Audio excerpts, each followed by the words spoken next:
میں نے سن رکھا تھا کہ جلد ہی اس کی اچھی نوکری لگنے والی ہے۔ اس کی اماں اکثر ہی ہمارے گھر میں آ کر اپنے بیٹے کی تعریفیں کرتی رہتی تھی، لیکن میں نے ایک بات نوٹ کی تھی کہ جب سے ہم یہاں آئے تھے تب سے ہمیشہ وہ چھت پر موجود رہتا تھا، اور آج تو مجھے دیکھتے ہی اس نے سیٹی بھی بجائی تھی۔ آس پاس کی چھتوں پر کوئی نہیں تھا جس سے میں یہ سمجھ لیتی کہ وہ کسی اور کے لیے بجا رہا ہوگا۔ یقیناً اس نے یہ میرے لیے ہی بجائی تھی۔ مجھے اپنی طرف متوجہ پا کر وہ ہاتھ ہلانے لگا۔ میں نے اشارے سے اس سے پوچھا کہ کیا ہوا ہے، تو اس نے ایک کاغذ پتھر پر باندھ کر میری طرف پھینکا اور ہاتھ سے کال کا اشارہ کیا۔ میں نے جلدی سے وہ کاغذ کھول کر دیکھا تو اس پر اس کا نمبر لکھا تھا۔ اس کی ایسی حرکت پر مجھے شدید ترین غصہ آیا اور میں نے وہ کاغذ اٹھا کر پھاڑ کر پھینک دیا۔ مجھے اس طرح کی حرکتیں کرنے والے لڑکے بالکل بھی پسند نہیں تھے، اس لیے مجھے اس پر بہت غصہ آ رہا تھا۔ میں نے جلدی سارے کپڑے پھیلائے اور بالٹی اٹھا کر نیچے آ گئی۔ اماں نے مجھے غصے میں نیچے آتے دیکھا تو کہنے لگی کہ کیا ہوا، اتنا غصہ کس لیے؟ ہر وقت غصہ تمہاری ناک پر رہتا ہے، آگے جا کر زندگی کیسے گزارو گی؟ سسرال میں جاؤ گی نا تو یہ ساری عقل نکل جائے گی۔ اماں بات بات پر روایتی ماؤں کی طرح مجھے سسرال کا ڈراوا دیتی تھی۔ میں اکتا گئی اور بالٹی زور سے پٹک کر زمین پر رکھی اور اماں سے کہا کہ کیا ہر وقت ایک ہی بات کرتی رہتی ہو؟ غصہ آ گیا تو آ گیا نا، ایک نارمل انسان کو ہی غصہ آتا ہے۔ زور سے ہنسو نہیں، سسرال میں یہ ہوگا، غصہ مت کرو، سسرال میں یہ ہوگا، کھانا بنانا سیکھ لو، سسرال میں یہ ہوگا، بس کر دیں سسرال سسرال، سن کر میں تنگ آ گئی ہوں، جیسے ایک لڑکی کی زندگی بس سسرال ہی ہے اور کچھ نہیں۔ لڑکی ہنس نہیں سکتی، یہاں نہیں جا سکتی، وہ نہیں کر سکتی، مجھے یہ سب باتیں بالکل پسند نہیں ہیں۔ اماں بولی لگتا ہے تیرا موبائل لینا پڑے گا، جب سے موبائل تیرے ہاتھ میں آیا ہے تو کافی زیادہ بگڑتی جا رہی ہے۔ اماں کو کچھ نہیں ملتا تھا تو بیٹھ کر میرے موبائل کو کوسنے لگ جاتی تھی۔ میں ناراض ہو کر ایک طرف بیٹھ گئی۔ اسی وقت باہر کا دروازہ بجا اور ابا گھر آئے۔ ابا ضرورت کا کچھ سامان لینے باہر گئے ہوئے تھے۔ آج ان کے آفس کی چھٹی ہوتی تھی اور اماں اس دن بریانی پکاتی تھی اور ابا اسی کا سامان لینے گئے ہوئے تھے۔ جب وہ اندر آئے تو مجھے ایک کونے پر ناراض بیٹھا دیکھا تو فوراً سے کہنے لگے، اے سکینہ، تم نے کیوں میری بیٹی کو آج پھر ناراض کر دیا ہے؟ کتنی بار کہا ہے کہ بیٹیاں رحمت ہوتی ہیں اور وہ اس گھر میں کسی مہمان کی طرح ہوتی ہیں۔ جب اس کی شادی ہو جائے گی تب تم یاد کرو گی اور تب روگی۔ اپنی بیٹی کو یہاں پر سکون سے رہنے دو، ہمیں نہیں پتا ہوتا آگے کی زندگی ہمارے بچوں کے لیے کیسی ہونے والی ہے، اس لیے اپنے بچوں کا دھیان رکھنا چاہیے اور انہیں ناراض نہیں کرنا چاہیے۔ یہ کہہ کر ابا نے مجھ سے کہا، بیٹی چلو اپنی ناراضگی ختم کرو، دیکھو میں تمہارے لیے کیا لے کر آیا ہوں، تمہارا پسندیدہ جوس لایا ہوں، جلدی سے جا کر پی لو، ٹھنڈا ٹھنڈا ہے ورنہ گرم ہو جائے گا۔ ابا کی بات سنتے ہی میں بھاگتے ہوئے کچن میں گئی تو ابا گنے کا جوس لے کر آئے ہوئے تھے۔ مجھے گنے کا جوس بہت پسند تھا اور ابا جب بھی مارکیٹ جاتے تھے میرے لیے خاص طور پر نکلوا کر لاتے تھے۔ میرا موڈ 1 منٹ کے اندر ٹھیک ہو گیا۔ میں اماں اور ابا کی اکلوتی بیٹی تھی اور میرا ایک بڑا بھائی تھا جو کہ پڑھائی کے سلسلے میں دوسرے شہر میں ہاسٹل میں رہتا تھا۔ مہینے میں 2 بار آ جاتا تھا۔ میری اپنے بھائی سے بہت زیادہ بنتی تھی، بلکہ بچپن سے ہی ہم دونوں بہت سی شرارتیں ساتھ مل کر کرتے تھے اور یہ ساتھ اب تک قائم تھا۔ مجھے شدت سے بھائی کا چھٹیوں پر گھر آنے کا انتظار رہتا تھا۔ جب بھی وہ گھر آتا تھا میرے لیے بہت سی چیزیں خرید کر لاتا تھا، جس پر اماں کہتی کہ کیوں اسے بگاڑ رہے ہو، سسرال میں جب جائے گی تب بھی اسے یہی سب عادتیں لگ جائیں گی، جس پر ابا، میں اور بھائی مسکرا کر رہ جاتے۔ اماں کے دماغ پر ہر وقت سسرال کا بھوت چڑھا رہتا تھا۔ اماں نے بریانی کی تیاری شروع کر دی۔ میں کپڑوں کا دھیان رکھ رہی تھی۔ صفائی صبح ہی ہو چکی تھی، بس جس جگہ مشین لگی تھی وہاں کی صفائی باقی تھی۔ تھوڑے سے ہی کپڑے رہ گئے تھے۔ میں کپڑے دھو تو لیتی تھی لیکن استری نہیں کرتی تھی کیونکہ مجھے کپڑے استری کرنا بالکل بھی پسند نہیں تھا۔ تھوڑی دیر میں چھت والا واقعہ مکمل طور پر میں بھول گئی۔ اماں نے کھانا وغیرہ بنایا تو کھانا کھانے کے بعد میں نے برتن سمیٹ کر مشین کو بند کیا اور جگہ صاف کر کے رکھ دی اور اٹھ کر میں کمرے میں آ گئی۔ تھوڑی دیر موبائل پر وقت گزارنے کے بعد جب شام ہوئی تو میں کچن میں آئی تاکہ شام کی چائے بنا سکوں۔ ابا کو میرے ہاتھ کی چائے بہت پسند تھی، اس لیے ابا کو چائے میں ہی بنا کر دیتی تھی۔ اماں کافی تھک چکی تھیں، بیچاری صبح سے ہی گھر کے مختلف کاموں میں لگی ہوئی تھیں، اس لیے میں نے انہیں پریشان نہیں کیا۔ ویسے بھی ان کی عمر ہو رہی تھی اور ان سے اب زیادہ کام نہیں کیا جاتا تھا، اس لیے مجھ سے جتنا ہوتا تھا میں ان کا ہاتھ بٹاتی تھی۔ زیادہ کام میں چھٹی کے دنوں میں کرتی تھی کیونکہ باقی دن مجھے کالج جانا ہوتا تھا۔ میرے بھائی کا آخری سیمسٹر تھا، امید تھی کہ اب اسے جلد ہی اچھی جاب مل جائے گی۔ ابا کی ریٹائرمنٹ بھی قریب ہی تھی۔ ابا ایک سرکاری دفتر میں کام کرتے تھے، اچھی تنخواہ تھی، ہمارا گزارا اچھے سے ہو جاتا تھا۔ گاؤں میں ہماری کچھ زمینیں تھیں جہاں سے فصل کے پیسے وغیرہ آتے تھے۔ کل ملا کر ہم لوگ آرام سے رہ رہے تھے اور جتنا تھا اس میں خوش تھے۔ اماں اب چاہتی تھیں کہ کالج ختم ہوتے ہی میری شادی کر دی جائے۔ میں کالج سے ہی BA کر رہی تھی۔ ہمارے خاندان میں لڑکیاں زیادہ نہیں پڑھتی تھیں، کچھ تو خود ہی اپنی مرضی سے پڑھائی چھوڑ دیتی تھیں اور کچھ لوگ اپنی بیٹیوں کو آگے پڑھانا مناسب نہیں سمجھتے تھے۔ لیکن اماں اور ابا کا خیال اس معاملے میں الگ تھا۔ دونوں نے مجھے آگے پڑھنے کے لیے کبھی بھی منع نہیں کیا، بلکہ ابا تو چاہتے تھے کہ میں یونیورسٹی جا کر پڑھوں، لیکن میں نے خود ہی منع کر دیا۔ ایک نئے ماحول میں جا کر ڈھلنا میرے لیے بہت مشکل تھا، اس لیے کالج میں رہ کر BA کرنا مجھے آسان لگا۔ میرا بھائی ماسٹرز کر رہا تھا، اماں کا ارادہ تھا کہ اس کی بھی شادی کر دی جائے، اس کے لیے بھی اماں رشتے ڈھونڈ رہی تھیں۔ میں نے ابھی چائے بنا کر کپوں میں انڈیلی ہی تھی، اسی وقت باہر کے دروازے پر دستک سنائی دی۔ میں فوراً سے باہر آئی اور پوچھا کہ کون ہے، تو ساتھ والی پڑوسن کی آواز آئی کہ تمہاری اماں گھر پر ہیں، دروازہ کھولو۔ میں نے فوراً سے دروازہ کھول دیا۔ یہ اسی لڑکے کی ماں تھی جو چھت پر کھڑا سیٹیاں بجا رہا تھا۔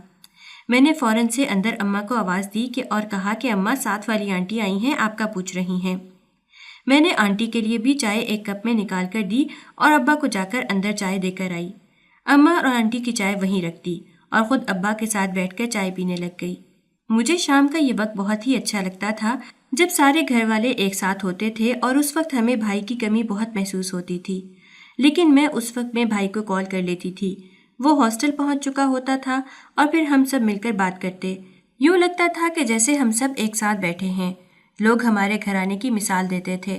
اماں بھائی سے کہتی کہ اب تو واپس آ جاؤ، یہیں سے پڑھنے کے لیے چلے جانا یا صرف پیپر دینے کے لیے چلے جانا۔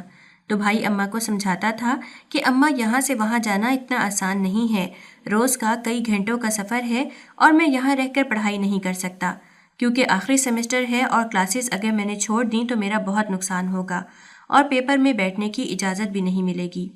میرے بھائی کا نام اسفندیار تھا اور میرا نام نازلی۔ اماں چاہتی تھی کہ ہم دونوں کی شادی ایک ہی گھر میں کی جائے، لیکن ابا وٹے سٹے کے حق میں بالکل بھی نہیں تھے۔ ابا کا کہنا تھا کہ پہلی بات ہے کہ وٹا سٹا کرنا ہی نہیں چاہیے، اور دوسری بات اگر ہو بھی جائے تو اس پہ بہت سی مصیبتیں بھی سہنی پڑتی ہیں۔ بہتر یہی ہے کہ جہاں پر ٹھیک لگے گا وہیں پر کر دیں، زبردستی وٹا سٹا کرنے کی کوئی ضرورت نہیں ہے۔ بہرحال اماں نے رشتے والی کو بلوا کر میرے اور بھائی کے لیے رشتے دیکھنے کو کہہ دیا تھا۔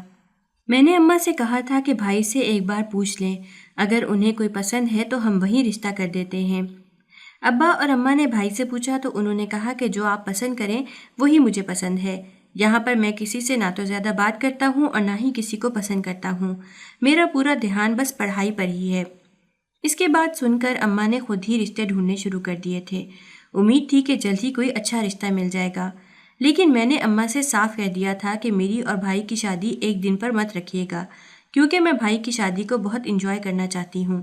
میرا ایک ہی بھائی ہے۔ پتہ نہیں باہر بیٹھی آنٹی اور امی کیا باتیں کر رہی تھیں، کیونکہ آج ہی ان کے بیٹے نے مجھے سیٹی ماری تھی، کہیں اسی بات کا ذکر تو نہیں ہو رہا ہوگا۔ میں نے اماں کو کچھ بتایا بھی نہیں تھا، اگر اماں کو پتہ چلا تو وہ مجھ پر الٹا ہی غصہ ہونے لگ جائیں گی۔ میں تھوڑا گھبرا رہی تھی۔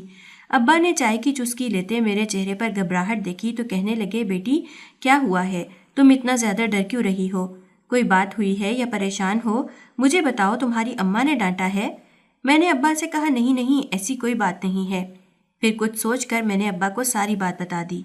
ابا کے چہرے پر غصے کی لالی چھانے لگی۔ میں ایسی ہی تھی، جو بھی بات ہوتی تھی اپنے ابا اور اپنے گھر والوں کو بتا دیتی تھی، کیونکہ شروع سے ابا لوگوں نے مجھے ایسا ہی رکھا تھا کہ کوئی بھی بات نہ چھپاؤں۔ انہوں نے مجھے اتنا اعتماد دیا تھا اور اسی اعتماد کے ہوتے ہوئے میں نے انہیں بات بتا دی، ورنہ عام طور پر دیکھا جائے تو لڑکی کو اگر کوئی چھیڑتا ہے تو بھی وہ بیچاری اپنے گھر والوں کو نہیں بتا پاتی، کیونکہ الٹا اس پر ہی الزام لگایا جاتا ہے۔ لیکن میرے ساتھ ایسا نہیں تھا۔ میرے ابا اور گھر والے کبھی بھی مجھ پر کوئی الزام نہیں لگاتے تھے، بلکہ معاملے کو سلجھانے کی کوشش کرتے تھے۔ ابھی بھی ابا جانتے تھے میری کوئی غلطی نہیں ہے، اس لیے انہوں نے کہا، بیٹی تم پریشان نہیں ہو، میں اس معاملے کو دیکھ لوں گا۔ اگر اس نے دوبارہ ایسی حرکت کی تو اس کے ابا سے بات کر کے خوش اسلوبی سے معاملہ نمٹا دوں گا۔ اس عمر میں لڑکے ایسی حرکتیں کرتے ہی ہیں، انہیں اگر کوئی پسند ہوتا ہے تو بتانے کا سلیقہ نہیں آتا۔ بہرحال تم اب احتیاط کرنا،